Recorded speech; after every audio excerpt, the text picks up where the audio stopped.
네, 이제 오늘부터 본격적으로 지난번에 말씀드린 그 다니엘서 2장부터 7장까지 아람어로 쓰여진 그 부분을 하나씩 이제 살펴보도록 하겠습니다.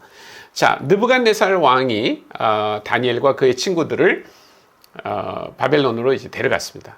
그런데 바벨론에서 그 사람들은 이 느부갓네살 왕을 섬기는 그런 신하로 이렇게 살게 됐죠. 근데 어느 날 느부갓네살 왕이 꿈을 꿉니다. 아주 이상한 꿈인데 그 꿈은 뭐냐면 자기가 꿈에 어떤 신상을 봤다는 거예요. 근데 그 신상의 내용을 말하지 않고 그 꿈을 해몽하는 사람들을 불러다가 내가 꾼 꿈이 무슨 뜻인지 얘기해라. 하루에도 보통 사람들이 꿈을 한 10개 정도 꾼다고 그럽니다. 그런데 대부분 기억 못하죠.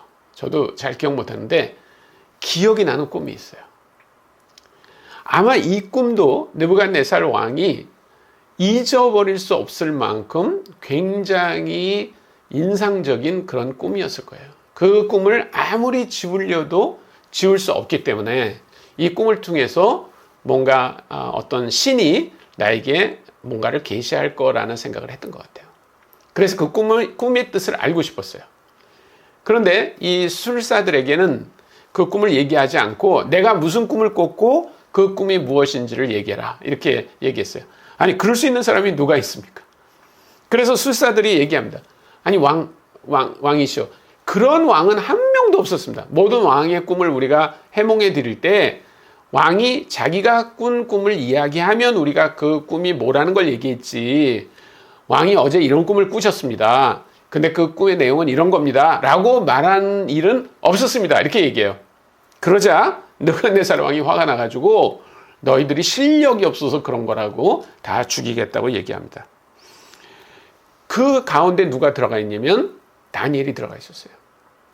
다니엘이 그 사실을 알고 하나님께 기도합니다. 물론 혼자 기도한 거 아니고 3명의 친구와 함께 기도하죠. 그래서 하나님께서 그 다니엘에게 얘기해 주신 게 뭐냐면 이것은 그냥 평범한 꿈이 아니다. 이것은 내가 가지고 있는 굉장히 중요한 계획인데 그것을 느부갓네살 왕에게 알려준 것이다 라고 그 꿈이 뭔지를 알려주세요.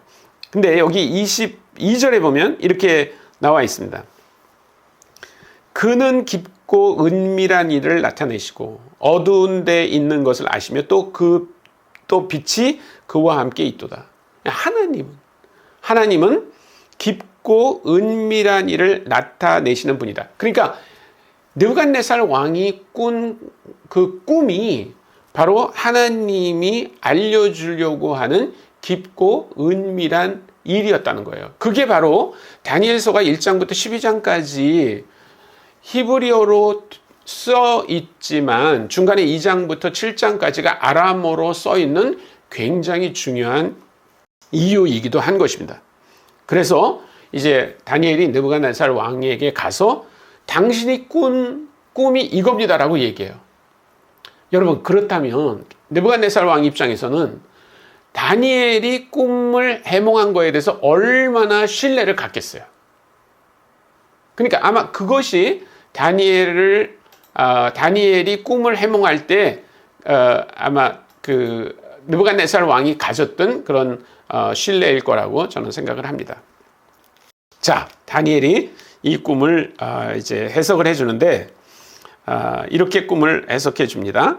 2장 39절 보면 왕을 뒤이어 왕보다 못한 나라가 일어날 것이요, 셋째로 또 놋 같은 나라가 일어나서 온 세계를 다스릴 것이며, 넷째 나라는 강하기가 쇠 같으리니 쇠는 모든 물건을 부서뜨리고 이기는 것이라 쇠가 모든 것을 부수는 것 같이 그 나라가 문 나라를 부서뜨리고 찢을 것이며, 왕께서 그 발과 발가락이 얼마는 토기장이의 진흙이 얼마는 쇠인 것을 보셨은즉 그 나라가 나누일 것이며, 왕께서 쇠와 진흙이 섞인 것을 보셨은즉 그 나라가 쇠 같은 든든함이 있을 것이나, 그 발가락이 얼마는 쇠요 얼마는 진흙인즉 그 나라가 얼마나 든든하고 얼마는 부서질 만한 것이며, 왕께서 쇠와 진흙이 섞인 것을 보셨은즉 그들이 다른 민족과 서로 섞일 것이나 그들이 피차에 합하지 아니함이 새와 진흙이 합하지 아니함과 같으리다. 이 여러 왕들의 시대에 하늘의 하나님이 한 나라를 세우리니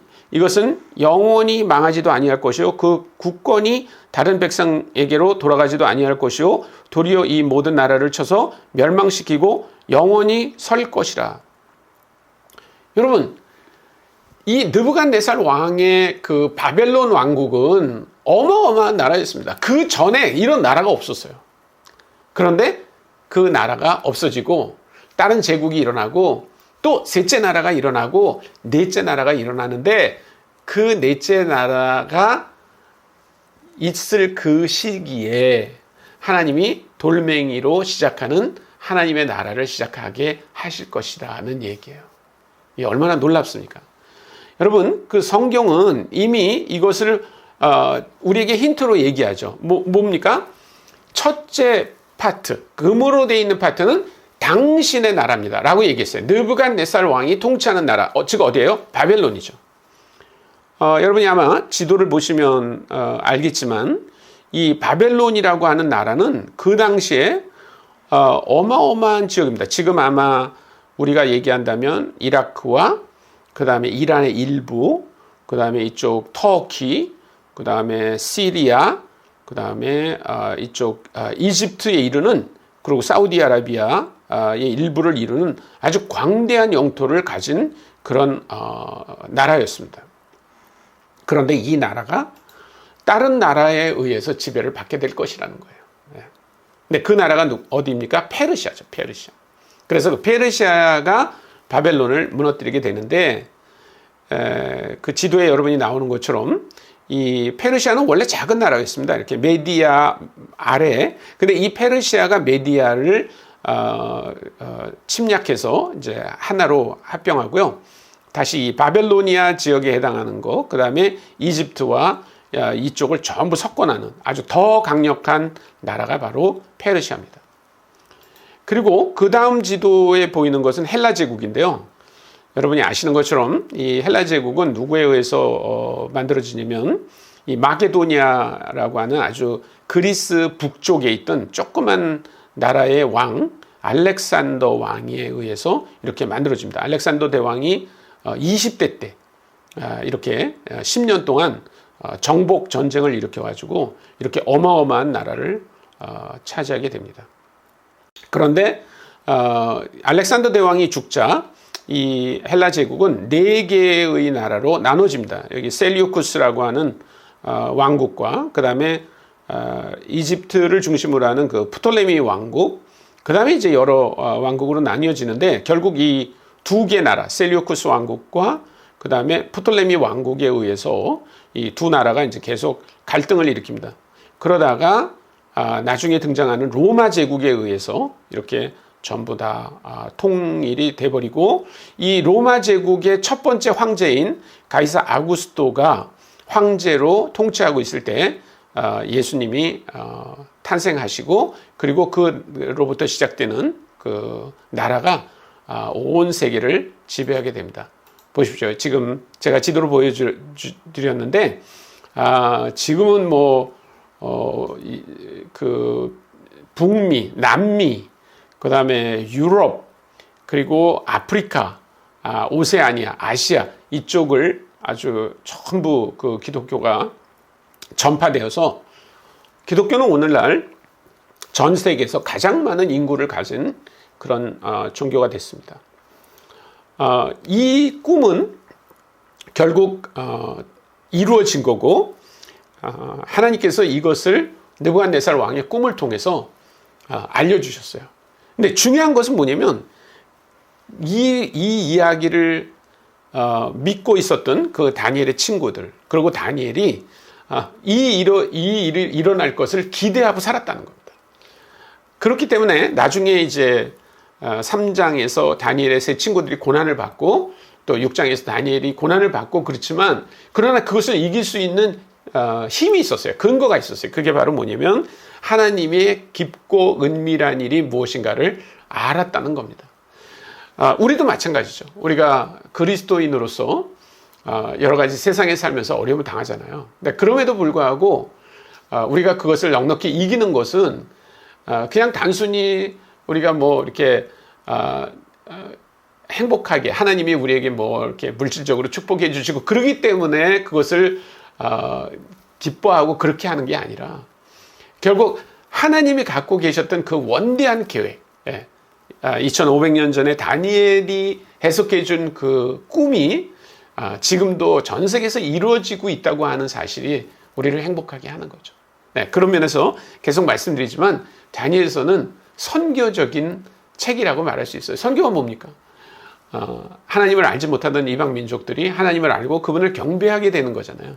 그래서 나중에 이 느부갓네살 왕이 이 다니엘이 그 꿈을 얘기해 주는 것을 듣고 나서 이렇게 이제 고백합니다. 46절부터 이에 느부갓네살 왕이 엎드려 다니엘에게 절하고 명하여 예물과 향품을 그에게 주게 하니라. 왕이 대답하여 다니엘에게 이르되 너희 하나님은 참으로 모든 신들의 신이시요 모든 왕의 주제시로다. 내가 능히 이 은밀한 것을 나타내었으니 내 하나님은 또 은밀한 것을 나타내시는 이시로다.